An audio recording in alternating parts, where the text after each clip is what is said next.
Bonjour Éric Morvan Bonjour Monsieur Badou. et merci d'être avec nous ce matin au lendemain de manifestations importantes. Tout s'est passé comme prévu? Tout s'est passé comme prévu, c'est-à-dire que les manifestations ont pu se dérouler dans un calme relatif.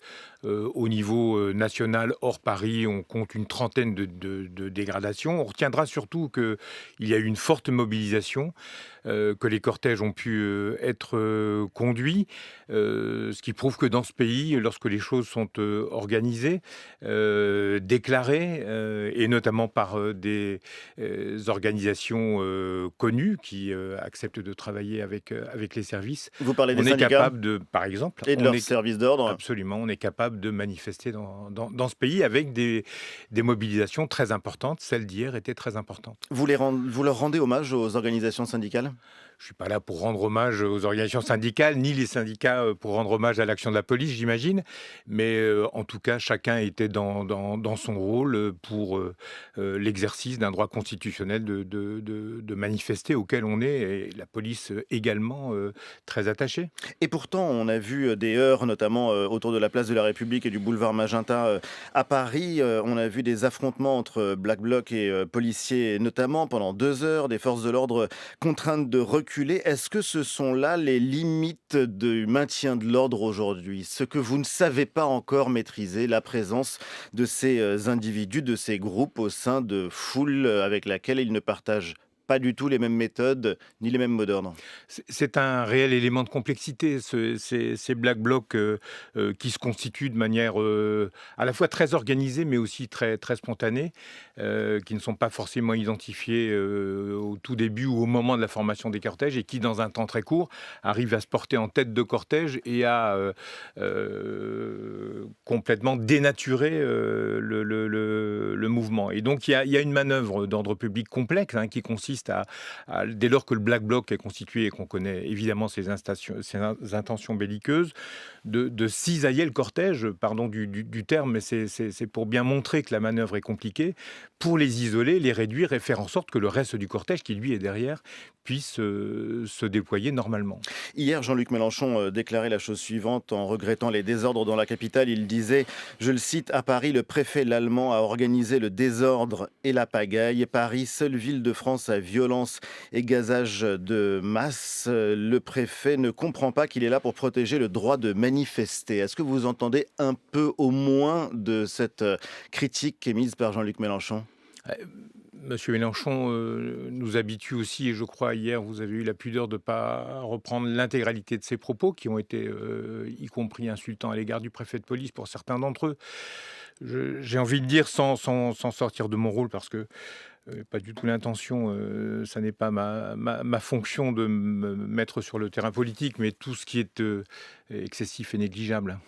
Malgré tout, un mot encore là-dessus avant de changer de sujet. On a l'impression pour beaucoup que rien ne sera plus jamais comme avant. Après l'année que nous venons de vivre, en tout cas, que manifester aujourd'hui n'est plus aussi simple. Un geste qui n'est plus aussi spontané, tranquille, pacifique qu'auparavant. Est-ce que vous comprenez? Je comprends, ou je constate y compris que aujourd'hui est rejetée l'idée même d'un usage légitime de la force. C'est-à-dire que l'usage légitime de la force, et je ne dis pas qu'il n'y a pas de temps en temps des dérapages, ils sont poursuivis d'ailleurs. Tout le monde connaît les chiffres du nombre d'enquêtes dont est saisie l'IGPN et du nombre d'enquêtes qu'elle a d'ores et déjà transmises au parquet, qui seule, l'autorité judiciaire ayant seule l'opportunité des poursuites. Mais on voit bien aujourd'hui qu'il y a une remise en cause du principe même d'utilisation légitime de la force. Un exemple, la plateforme de l'IGPN est par exemple saisie par des personnes qui protestent contre le fait d'avoir eu à respirer des gaz lacrymogènes. Ça va jusque-là. Mais Pas seulement. Pas seulement, mais je veux dire, je prends cet exemple ténu justement pour bien montrer qu'il y a ce rejet et que c'est effectivement compliqué à gérer. Dans l'actualité aussi, Éric Morvan, c'est l'aboutissement d'un procès hors norme. C'était le 8 octobre 2016.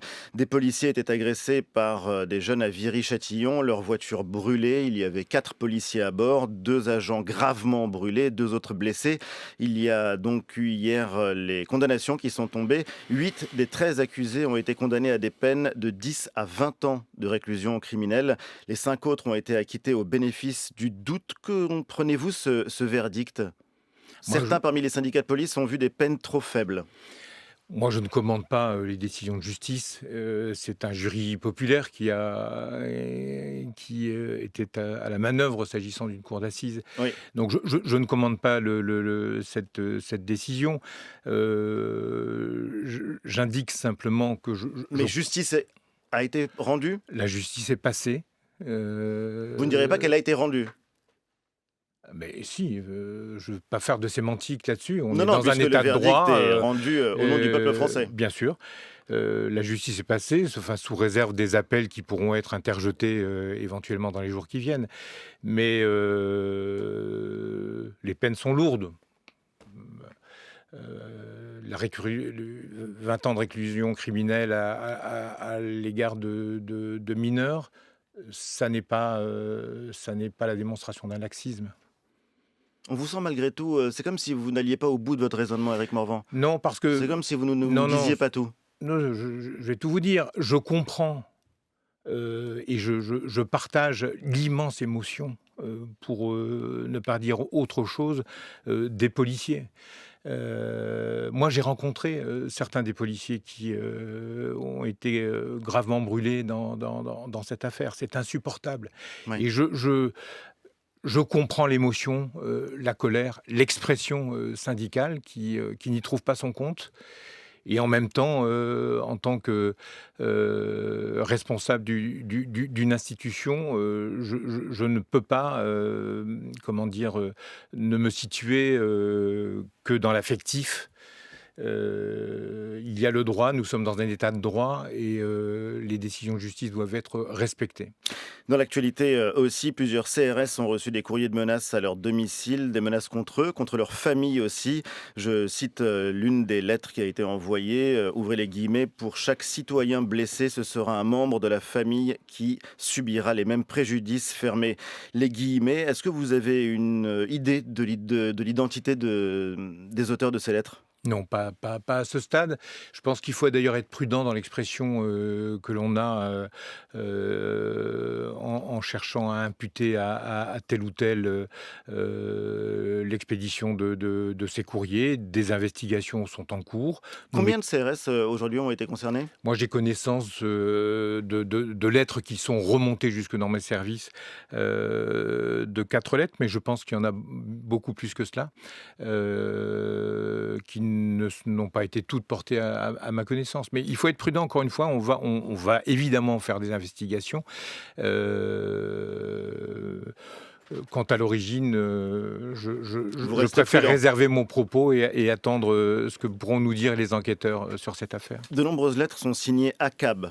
ACAB. Alors on pense au capitaine de Moby Dick, mais vous avez une idée de ce que ça pourrait vouloir dire? C'est all cops are bastards, c'est-à-dire tous les policiers sont des salopards en français. C'est une comment dire, une expression que l'on trouve aussi sur les tags, sur les murs, notamment lors de manifestations. C'est une expression qui est plutôt employée par l'ultra-gauche. Mais encore une fois, méfions-nous et attendons les investigations. Est-ce qu'il y a des mesures de prévention spécifiques pour protéger ces CRS et leurs familles? Alors, jusqu'à présent, l'anonymisation de l'identité des policiers était réservée à des policiers qui travaillaient dans le renseignement, sur les procédures judiciaires. Nous avons pris des précautions aussi sur l'expédition des courriers qui sont adressés aux policiers. Et j'allais dire, chaque semaine qui passe, nous sommes obligés de monter d'1 degré supplémentaire à chaque fois dans la gradation. Merci Éric Morvan, directeur général de la police nationale. Merci et bonne journée. Merci.